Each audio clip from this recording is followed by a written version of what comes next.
কি ব্যাপার, আমার টাকা, এটিএম কার্ড, পার্স, ও মাই গড, সবকিছু তো আমার অফিসের ব্যাগের ভিতরে আছে।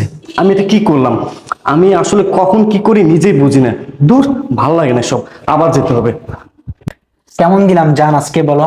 খুব ভালো দিয়েছো। আর একটু হলেই তো আজকে ভাইয়ার কাছে ধরা পড়ে যেতাম, তাই না? হ্যাঁ, কিন্তু তোমাকে আমি বলেছি যখন তখন যেখানে সেখানে এসে আমার গায়ে টাচ করবে না। এখন যদি তোমার ভাই কিছু বুঝে ফেলতো কি হতো? আর তুমি যা ভালো গেমটা খেললে আজকের পর থেকে। বাহ বাহ, চমৎকার, একদম বাংলা সিনেমার রোমান্টিক দৃশ্য।